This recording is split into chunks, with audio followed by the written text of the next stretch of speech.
was like one of those. I'm just She was recording. like, yeah. She was like, I remember it was one of those like scroll, scroll across and you could see the numbers of who said it in this state and this and that. And so the ladies all, I understand that, but I'm trying to figure out where you got this survey from so we can see how factual the data is. Yeah. And so the original poster is like, I'm not the end all be all to this kind of stuff. I'm just telling you what I've seen. So the lady is like, I hear you. And I'm not saying that it's not concerning that there are people who do believe that we should be segregated because of a vaccination. She said, but what I'm saying is there are so many people who are just coming out and wanting to, quote, say how they feel. They're not taking the time to really get the truth because all they really want to do is stand in their truth. And what's going to happen if we keep allowing fear-mongering tactics like this to separate us, we are going to be separated. Yeah. She's like, so I'm trying to understand where you got this data from because I don't want people thinking this was an actual survey. I want them to understand this is a media tactic being used to create division among people who are vaccinated and not vaccinated. Yeah, and they're doing a good job for at least those couple of people that And are. they're doing it. And that's what the lady said. The lady was like, if you look at, because then the original poster went into, well, whether or not it's true, I've experienced it. Like I said, somebody just blocked me. And the lady's like, I hear you. I really liked how the lady was trying to get it. Like, I'm not disagreeing with you at all. Yeah. She's like, I hear you. But what I'm saying is, this is where the divide comes from. Believing in those things that we don't have any true evidence for simply because we're afraid. And that is where the real divide is going to come. So what I'm trying to implore you to do is to take some time to see where your data is coming from so that you can decide if this is something, am I spreading fear tactics? Yeah. Or am I truly helping the situation? And so I have seen this like collective shift where it's almost as if so many people are tired of feeling like they're not heard or, no one cares about what they think or feel, that they're just going to say how they think and feel, no matter much truth it's rooted in, because all they care about is their truth that it's rooted in. Yeah. And It's not based on truth. It's based on like the feeling that you emotions. Yeah, exactly. And so for me, it's an interesting thing to observe because I'm super emotional, like super duper emotional. And I used to hate growing up when I would get emotional and people would tell me, oh, you're just overreacting. Oh. Because to me, when I was going through those emotions, it was real. I wasn't overreacting in my head. Like I was trying to restrain myself, Yeah. like I felt how I felt. And so, and like now as an adult, I can identify when I'm being over emotional, even though it feels authentic to me. It's like, TeAirra, this is like a really emotional reaction to this, and saying that to say, I feel like that could be something that's happening with us as a collective where people are feeling real emotional and it's causing them to, state their truths a lot louder, but in a way to where we're not really hearing one another because we're so concerned that our emotions aren't going to be. It's weird because it's like a collective shift as a response to trauma. Yeah. A collective trauma response. Yeah, it's hasn't stopped. I think if what it feels like to me, at least what I've seen mainstream wise, what it all started for mainstream at least is like when like Trump was president, and then this whole roller coaster of like, wait, what? And then it's like, where did all these people come from? And then all of a sudden it's like roller coaster of riding of like race wars, all these different things, and then like health crises, like what is right, who is wrong, mass thing, who is right, who is wrong. But in reality, if you truly boil down, if you listen to both sides, all sides in general, and you truly boil that down, there is some truth in parts and pieces of it, but in reality, majority of people don't care what really the truth is. Majority of people is basically responding to how they feel about this one situation very superficially and then riding that wave. That's what I'm feeling. And then the media loves the whole part of whatever the agenda is. They love to divide people into separate things, into that fear tactic, because this whole like 2020 is based on fear. How do I create more fear to maybe sell more things, to make a certain agenda happen, to whatever it is? Nothing's really, even though they say unity, even though they say unite, there are people that are trying to do that and bring that love and light, and just light in general, amongst everyone, just, you know. But in reality, like, where do you see like this massiveness besides when people go on the streets to protest? That's in a very peaceful way, not all the other things that you see, like throwing things, destroying things. That's not peaceful, right? But more of the peaceful aspect, like sitting there, standing there, like, you know, that part. They're literally trying to unite, yet they're having all these different devices thrown at them to see like what clicks to ride another wave. That's what it feels like to me. So just now she like mouthed at me something, and, you know, because she's 4, her little mouth doesn't make her words, you know, like adult people do. So she's mouthing at me, and I'm like, I have no idea what you're saying. Like,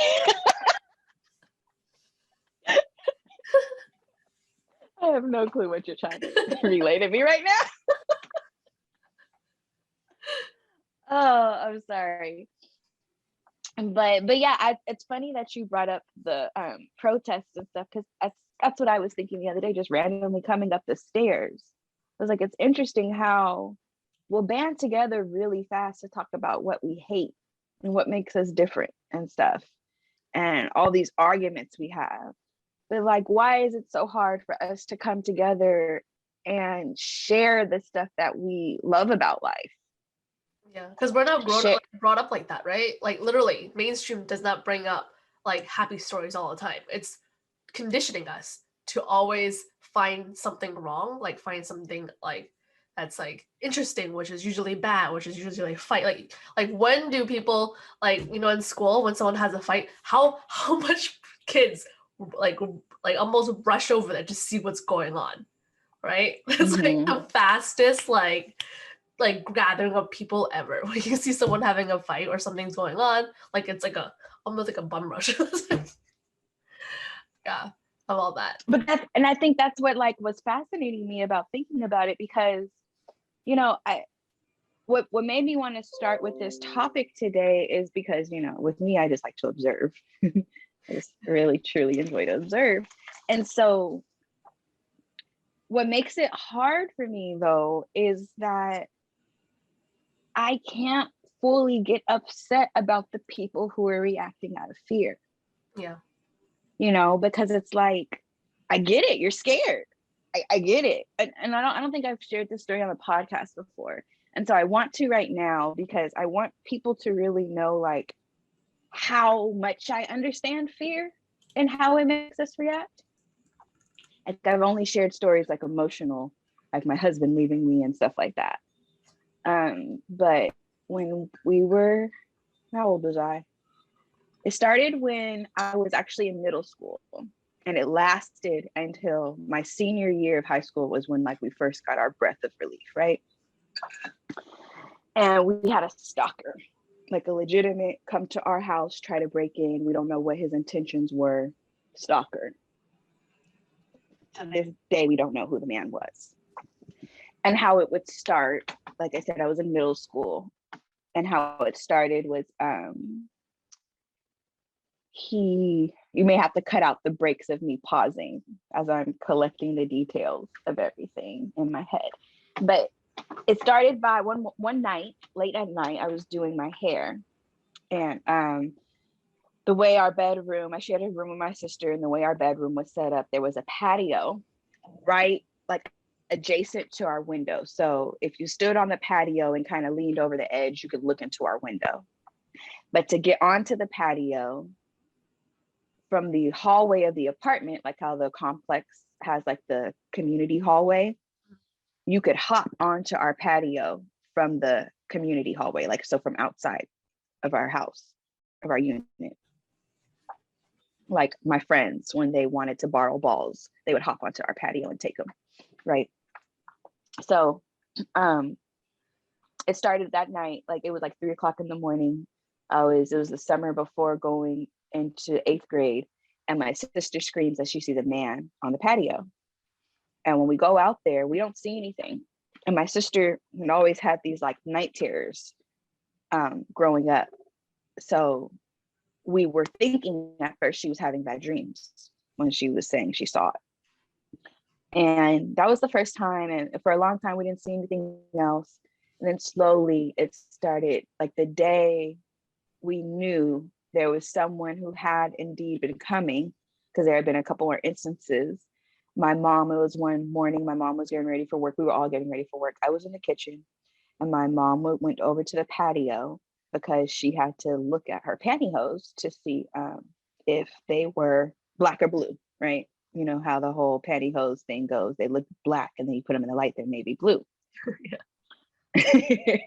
So she was doing that test and went over to the window, and I'm in the kitchen like making me cereal or something like that because we're getting ready to go to work at school. And you know how high kitchen tables come up, right? Like how tall they usually are, dining room tables. Okay, so keep that in mind. All of a sudden, I hear my mom go, I see you, I see you, I see you. I got so scared, I literally in one swoop jumped up onto the table. Like I'm 2 feet on the table. Really? And what, Mom? What? Oh my What? God. What's going on? What's going on? What's happening? What's happening? Like, because I'm so scared, right? And my sister pressed herself up against the wall because she does not handle fear well. You know, my mom has the fight response. I have the flight response, and my sister has the freeze response. Okay. That's like how we function as a unit. And it's just the three of us. Yeah. You know, my mom's a single mom, so it's just the three of us. Yeah. And so, you know, my mom's, I see you, motherfucker. Oh, sorry, podcast. You know, she ready to fight, right? And I'm, what, Mom? Who do you see? What's going on? And like, I'm scared. I can't get to my sister because I'm on the table screaming and shaking. And so she finally says, I saw him. He was looking into our house. He was trying to get in. And up until this point, it had just kind of been like a fictional thing, like a bad dream.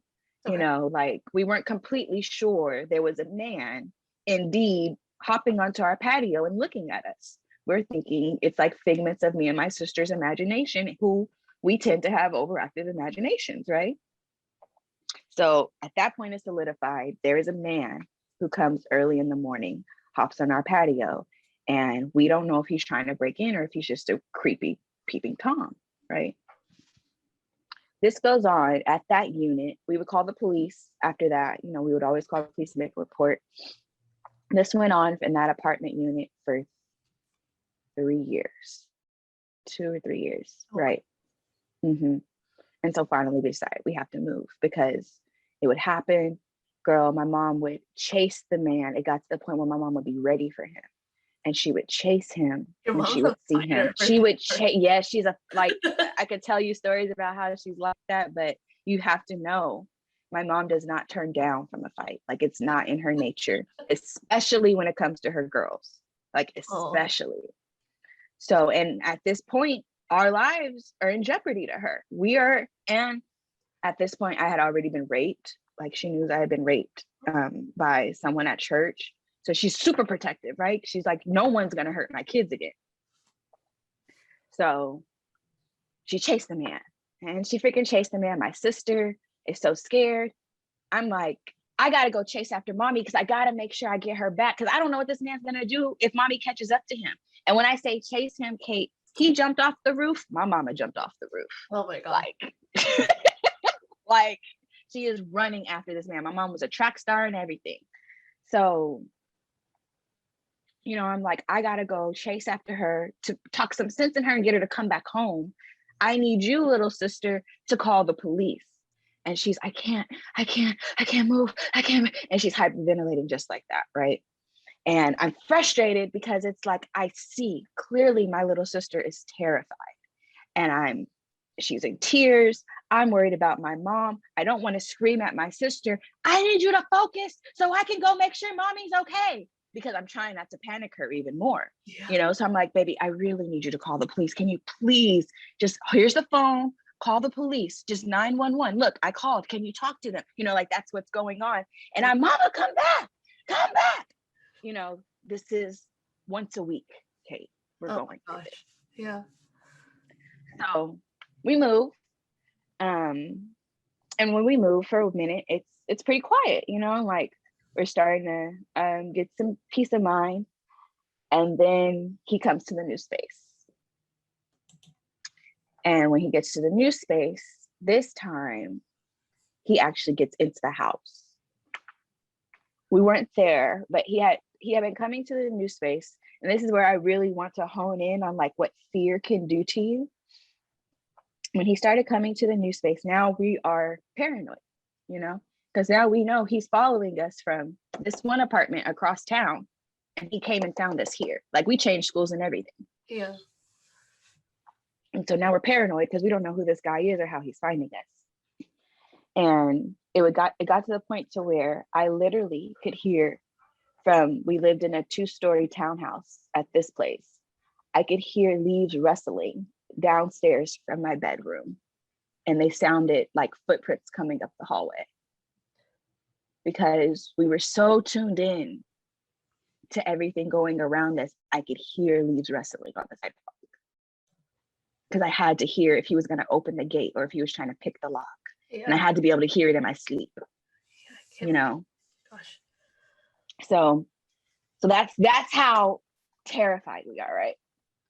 And so then he gets into the house, and luckily we weren't there. And when he gets into the house, my mom chases in after him. Like how we see it, we walk up to, we had like a back entrance, and it had a gate. So we walk through the gate, and then our patio door is open. And so I'm like, he's in the house. Like, I think me and my mom said it at the same time. He's in the house. By now, I'm a sophomore in high school. So we say it, and then she walks towards the apartment, and I literally grab her by the shirt. I have never grabbed my mom like this. I grab her by the shirt and yank her back. I said, you cannot go in there. And she was like, TeAirra, there's a man in our house. And I was like, you don't know if he has a gun. You don't know if he's waiting to ambush you. You don't know what's going to happen when you walk in those doors. And I need to know you're safe. So whatever you're going to do, you're going to do it from your phone right here in the parking lot. You are not going in that house till the police get here. And she was like, you know what, you're right. And that was like the first time I think my mom was able to see how scared I was. Yeah. Because, it's like every single time this man comes, I have to worry if he's going to kill you from you chasing him. So can you please just stay here with me? Like, don't go in the house. So I think that kind of rattled her, because then the next thing that happens is, and when he got in that time, he didn't do much. Like, we could tell he was looking through our papers, and that was about it, like stacks of mail and things like that. Yeah. And so then the next like major incident to this saga, we are outside again in the parking lot, and we were going to go pick up my little sister from school. So we're going to the car, and my mom, all of a sudden, she runs over behind the car park next to us, and she grabs, he would always come in a black hoodie. Every time he came, he would wear a black hoodie. And so she grabs someone with the black hoodie and snatches him from behind the car, almost punches him in the face, right? Oh my God. It's a little boy. Oh, really? And he says, I'm sorry, ma'am. We were just playing hide and seek. I'm sorry. I won't hide behind your car anymore. Oh, okay. And my mom goes, I'm so sorry, baby. And then she looks at me. My mom isn't a crier at all. She starts to cry. She's like, if I would have had a gun, I would have killed that baby, because I thought he was him. And that's when I knew how bad it was for my mom, And so, and then the last thing, he gets in the house. We weren't there again. He gets in the house again, and Kate, he throws bleach all over the house. We were moving. So it was almost as if he was mad that he knew we were moving, like stuff was in boxes. Like me and my sister's stuff wasn't even in the house anymore. Uh-huh. And he throws bleach all over the house. And we had this big, beautiful, I also think this is why my heart is so big on making sure families have beautiful portraits to hang, because we had this big, beautiful portrait of the three of us. And I remember how my mom was like saying she couldn't afford it and all of this. And she gets it. And it was like, I was so proud of that picture because, you know, I've always loved photography. And he ripped our faces out of it. Oh my gosh. Yeah. And like, so not only was like my favorite picture of us gone, ruined, there was no digitals at that time, but it was just our faces. Like everything else was there. He literally just ripped out our faces from the picture. So it was like, oh my God, does this man want to kill us? You know, like what did we do to him? So for a long time, I didn't trust anybody. Like, because I didn't know who this guy was. And, you know, as a teenager, you do sketchy stuff that your parents don't know about, you know, like talking to boys and stuff like that. And I was so scared for our lives. I told my mom every single guy. Like, even if I didn't even think, you know, it could possibly be him, I still told her because I didn't want to leave out any possibility of who was doing this to us. Yeah. You know, and I didn't want her to think that I was hiding anybody from her because I wanted her to know I wanted us to be safe. Mm-hmm. And it was just like real stressful, but I didn't trust people to the point to where like I had some guy friends who kind of fit the bill of this guy. You know, we knew he was darker skinned and kind of skinny and tall. And I would like go off on them at school, threaten them. And I would say, like, I don't know if it's you, but if it's you, you know what I'm talking about. You come to my motherfucking house again, I'm gonna slit your throat. Just like that. So I know how fear can have us do things that we're not really that proud of, you know. And so that's why it's like really hard for me when I can tell people are going through things that they have real reasons to be afraid. It's so hard for me to judge them on how they're reacting. Yeah. Because I don't know how scared they really are. And that's why it's like, well, why is it so hard for us? And I'm sorry, I can't catch my emotions here because I think the hardest part about going through all of that was feeling helpless. The police would tell us that they couldn't do anything because they had to wait until one of us ended up badly injured. Mm. That if my mom was to get a gun and shoot him, she'd probably be the one to go to jail. Really? Because he would have to be in the house already. She couldn't shoot him on the patio. Oh, okay. But you know, my mom's not going to give him a chance to come in the house after all of that. Yeah. You know? So, and it just really, it was really hard because I felt like nobody wanted to help us. Yeah. And for us to, it was just the three of us. And like, you know, my sister was only 10 when this started happening.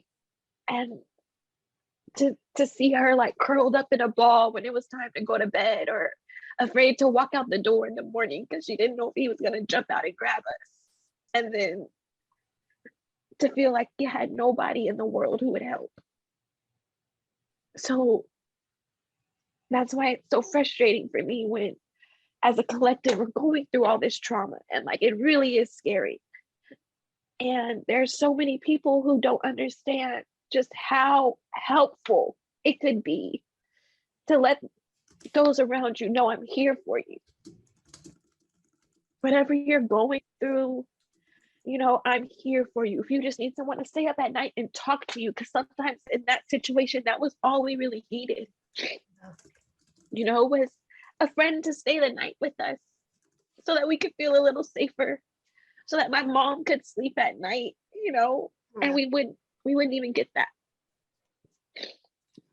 So I really wanted to share that, and like you can hear how emotional I am. I don't like telling this story much because it's such a heavy one.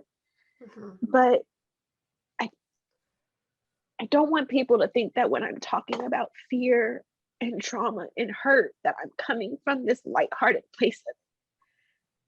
I got into healing trauma and spirituality because of all that I've been through in my life, you know? And slowly I'm getting comfortable with opening up about it because I do feel we benefit from shared experiences. Yeah. And today, I just think it's really so important to express that you can seriously change somebody's world just by saying, hey, want to go out for lunch today? Yeah. Letting know that they're you're there for them versus Yeah. being so alone that you described it as. Yeah. Yeah. And we have tons of friends. Like we end up going and staying with a friend, living with a friend, and she had two of her own kids, and they only had a 3-bedroom apartment, and we all lived in that 3-bedroom apartment together because we had nowhere else to live. She lived far away from where this was all happening. Mm-hmm. So we all lived together. So it's not like we had no friends, but because she lived far away, that was really one of the only friends we were able to go to. But like I said, as far as somebody just like coming to the house and stuff like that, we didn't get a lot of that. Yeah. It was more like people wanted to stay away because we were going through all of that. Yeah. And that was the disheartening part, because it's like when you go through something tough and people turn away because of what you're going through, that's really hard. Yeah. That's kind of like what you described it as from your friend we talked about like a few episodes ago, or maybe we mentioned it in our conversation. Maybe. Mm-hmm. Yeah. When Yeah. people turn away or people are not there when you need the help. Like it's like this is where like when people don't know the story and they only know the superficialness of everything, that's when the judgment comes. It's like, oh, Yeah. and then there's blame, there's other things, systematic, all these different things. Yes, that's part of it, but in reality, like it's that minute, all these different stories that seem like minute, but it's so big in people's lives that it really Yeah. shapes how they function, shapes how they express themselves. Like when you're saying that you lashed out at people who look similar, like at your school, that may not, be even part of it. That's part of the whole aspect of like, if you big scheme of things, that's what people are doing as well. They're lashing out at other people that look similar, that have that similar quality or characteristic as what they feared. So it's a trigger for them. Yeah. And so when there's all these different like violence, all these different things that come out, like I can almost see in my head as you're seeing it, what you're kind of thinking, imagining it, obviously, thinking and like seeing like, man, they're like so scared, they're so fearful of their lives that they're doing this versus they're doing it just to do it. That's what a lot of people think. They're just doing it, just do it. They're doing it because they want some little, gain from it or whatever it is. The reason is. Yeah, exactly. And I do think that there are some people who have like little petty fears, but that's not my judgment to make. But as far as like what we started the conversation about today, like noticing this collective shift of that could possibly be a response to trauma, because I know that is one of the when you have that response of I can't trust people, so I'm just going to say how I feel all the time because I feel like I'm not heard. That's a trauma response. You don't trust that people are actually hearing that you're scared or you're hurt or you're going through, so you're going to start screaming and shouting until you get the attention you're feeling like you need to feel better. Yeah. And so as in terms of the podcast and with this being holistic hope, that's something for me lately. I have been feeling for the collective is that we all just need to remember we're here together. We're going through this together. We're scared together, Yeah. And it's only going to be scarier if we keep allowing this stuff to divide us, if we keep forgetting our humanity and that how we come together is truly what makes us unique as a species. Yeah. like the whole aspect of like cancel culture and all these different things, or canceling a lot of people. Like I think that's, now that you're mentioning this, when Makosi, one of our guests, the shamans that was on here, she mentioned about like not, or I think one of the things she talked about, how even though you have different views doesn't mean you just cancel them, exit them, whatever it is. I definitely have my own faults in general as a person that Mhm. sometimes do that. And sometimes when something's too much for you, you just try to step away. So I guess people are trying to step away from what they don't understand, step away from the triggers, stepping away from certain things. Depends on how you deal with fear. And so that is almost, that is like also a sign of like, what you do when there's stress, right? Mhm. So, and overall, everyone's stressed out. Mhm. That's what people are doing. They either, like you said, those three different things. They fight, they freeze, or they flight. All those three are showing up in every single aspect you can think of as of right now.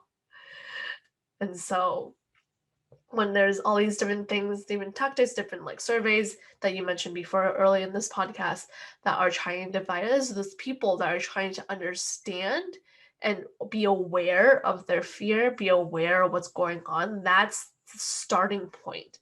But when people aren't ready to talk about it, that's kind of like letting us know that they're not ready for that next step yet, unless Yeah. till they come to us or they are open for that conversation, because that person Yeah. literally doesn't want to hear it yet. So when you're in fear and your sister's like she's freezing, she can't do it, she can't even hold the phone, like that person's not ready to Right. go on to the next step.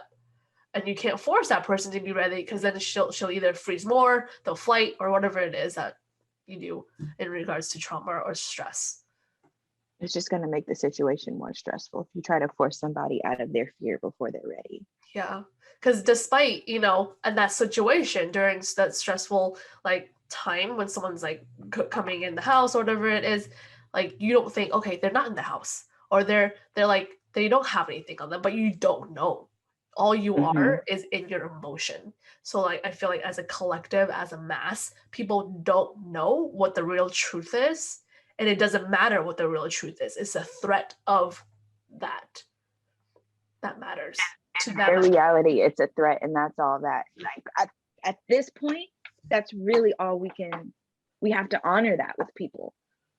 They feel that their lives are in danger in some way, shape, or form. And if we can't provide a way of comfort, it's just kind of like one of those things, like how you said, we all have our faults.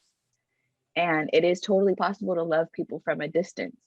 And I think that's like the difference maker here when it does come to the people saying that we should segregate over vaccines and stuff like that. Like, and that's why I said, going back to compassion, if you're uncomfortable being around people who aren't vaccinated, it doesn't mean you chastise those. Yeah, but I mean, but I just want to. That's what the survey that was going around said. Mm-hmm. But if you feel like you don't want to be around people who aren't vaccinated, you don't chastise the people who chose to get vaccinated. You do what you got to do to make yourself comfortable. Yeah. You don't have to make it about what they did or didn't do. Yeah, I was listening to one of the shows called The High Wire. They were mentioning yesterday, one of the doctors mentioned that he's from the UK. He was the ex vice president of Pfizer, and so he was just lit up in regards to this whole like 15, 18 months that's been going on of all these Mm-hmm. different lies that were, because he's literally like the toxicologist in general. And so for someone to be lit up because, or just so mad about all these things running through the media, and for someone who knows that field well because he was the like ex VP of this company. And so when he mentioned that in specifically, I think I remember him was another doctor in the show, but specifically when you're sick, when people are most vulnerable to spread this infection, whatever it is, usually when they are the most infectious, they have a load of like things inside of their airways, inside everything. That's when they're most infectious. But the thing is, if they are most infectious, is 18% of a likelihood that you'll spread to someone else. 18%, even if you're that sick. And usually those people, those like super spreaders, right? Those very infectious people, they usually don't go out. They're like in bed or they're at home because they feel so awful because they're so sick. And so for people who are walking around, running around, those people are supposedly called asymptomatic, I guess, people, or whatever you want to call it. Those people barely have anything in their airways or anything that can spread in that aspect. And you can't, and it's like a 1% chance to spread anything, if even, right? And so that's what he was trying to say. Like, there's no fear behind this statistic of condition of this thing that it'll spread to someone else. That's why you shouldn't be afraid about this. So he was so lit up that people are just running through the media, running through the mainstream, saying all these different things to continue to propagate this fear amongst everyone about certain things like this. And so it's crazy, even though like there's statistics. If you were to, when you do have the time to like research or just hear other people, all these spectrum of sides and opinions of these different professionals, in reality, I hate to say it, in reality, people don't care. They don't care because they are stuck. If they're in that fear, they're stuck in that fear. They're stuck in what they think is dirty, what they think is infectious, and they stay away from that. And no matter what other people say with all these statistics, all these different things, if you're stuck in that truth, what you think is fearful, you're staying there until you're ready to kind of learn more or open up or be aware.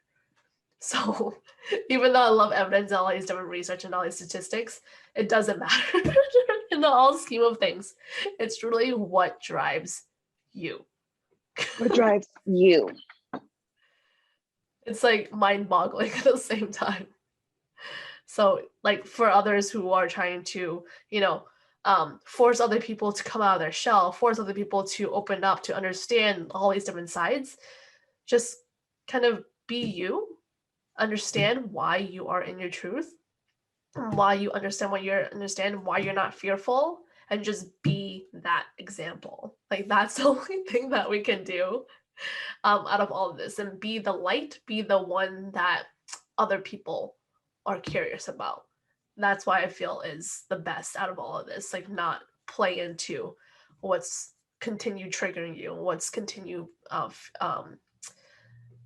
making you fearful. Yes, still understand that when you're ready to is it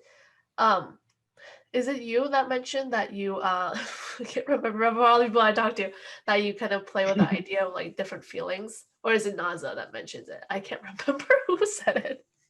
Maybe Naza. Like go deeper. So basically, if you have certain like feelings about certain things, you want to talk to that feeling and just like play with the idea, like what's going on, like why do you feel this way? I think it was you. Why do you feel this way? Why are you fearful? Why are you angry? Why are you sad? All these different things. Like yeah, that does sound like something I do. I can't remember. I was like, I feel like it's you, but like that does sound like something I do. Because I know, like how you're saying, when it comes, especially interacting with others, I can only control my emotions. Yeah. And so when I am, and like I said at the start, people have been told since I was young, I'm emotional. And clearly it's triggering for some people. So I don't like triggering people. It's not an intention of mine to go around triggering people with my emotions. So it's a tool I use to understand if it's worth expressing that emotion. Because if my rule is that if I feel like it could possibly bring understanding to the situation or clarity to the situation, like benefit in some way, I will definitely express it, even if it's going to be uncomfortable.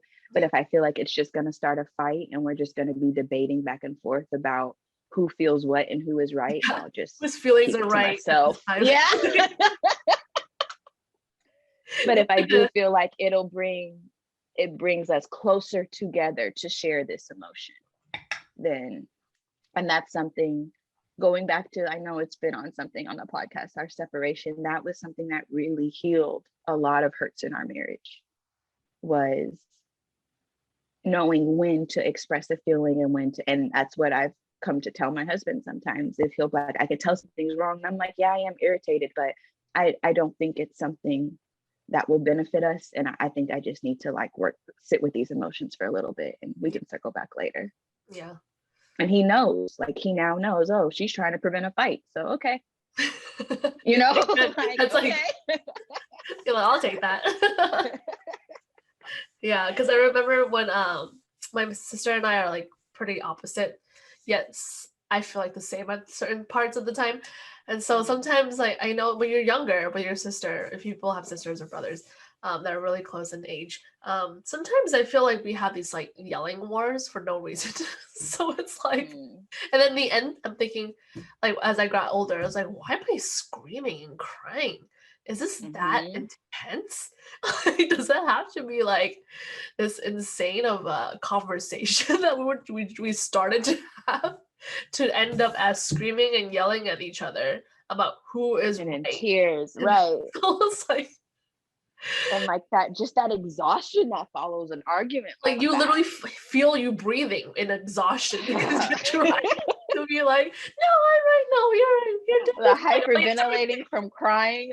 Because you both feel so like intense. You want to express something, and then you're yelling at each other because no one's hearing anyone. So it's like, who yells louder again to like overcome who is saying certain things. So it's like nothing of a listening aspect to it.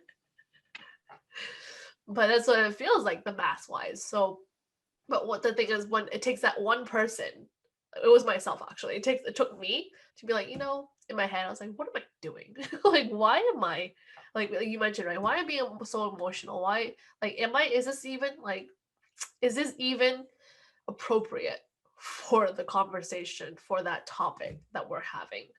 And then it took me to just stop and think about it. And then I just stopped yelling. Right. And that's all I wanted to point out as far as the collective shift. I've noticed, you know, like if we do each take the time. I have a friend, I've been trying to get her on the podcast for a while. She's in the UK, so it's a little hard to get our schedules down, but she's like a beast when it comes to healing trauma wounds.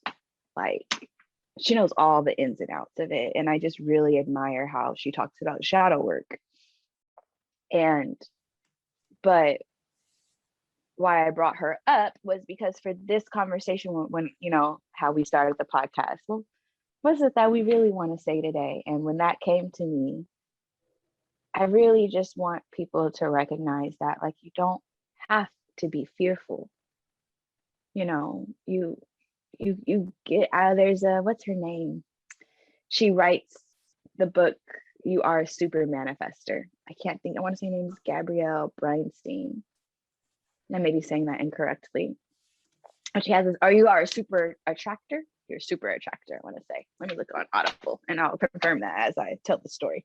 But what she says over and over, and I think it's such a good thing to take away from how we talked about today, you know, our fear emotions, that's our, not just our fear emotions, but our emotions, period, are what drive us, you know? And so that's why it's important to understand what our emotions are rooted in, understand what outcomes we're hoping for by expressing this emotion, however we're going to express it. Because if we all continue to just kind of act without thinking, like react instead of responding, we may end up down a path we really weren't trying to go down. That's usually what happens in arguments, right? Like you just said, because you're more so reacting to what your sister's saying to you instead of listening and responding. It just becomes this downward spiral of nobody listening, and everybody just keeps getting more and more emotional instead of getting closer to an understanding. Yeah. And what she says in this book that I still haven't been able to pull up is, you always have the ability to choose again. Yeah, Super Attracted by Gabrielle Bernstein. She says you always have the ability to choose again. And I just love that. Like the first time I heard it, I almost cried, because up until that point, I had felt like that once I had made a decision or once I had expressed an emotion, I was stuck with it. I had to live with it because I did it. And she's like, no, you can choose again. Maybe you were in a really emotional state. And so you decided that you were going to walk up to your classmate and threaten his life if he ever stepped foot onto your apartment complex. I also had the chance to choose again and decide I'm going to trust my classmates. No one here wants to hurt me. And I'm going to choose again and tell him, hey, I just wanted to let you know I'm going through something really tough right now. And I shouldn't have lashed out at you like that. I'm really sorry. And why it made me want to cry when she said it was because of moments like that in my life that, you know, still kind of haunt me, where I'm like, dang, TeAirra, what the hell were you thinking? You know? And so for her to give me permission, I've always had the permission, but for her to bring the permission to my attention that I can always choose again to get the outcome I really want, I think that's something we all will benefit from remembering. Yeah. That we always have the power to choose again. Even if it is not a person to apologize to, even of the situation. Yeah, even just the way you're gonna approach the situation. Yeah. Yeah, with arguing with your sister, you can always choose again. You guys could have been done with the argument, and you did actually. You chose again in that moment. What am I doing? I don't want to fight with my sister. Let's try this again. That's not what I was trying to do. And you don't have to apologize, but it's like, I want to reapproach that. You know, like I do want to try this again. Shoot, my marriage, I chose that again. When he left and said he just didn't want to be married anymore, F him, he can go. I don't care, I don't need him. And then I realized it's not that I want marriage. I've always wanted us to be married. Like, he's been my crush since I was 14 years old. This is what I want. I love our family. So then I had to choose again and apologize to him for being mad at him. As a matter of fact, I told him I would never apologize for being mad. I would apologize for how I acted in anger, that I feel like I had every right to be angry, you know, but I chose again in the way I chose to handle the situation. And I chose to approach the situation in love instead of anger this time.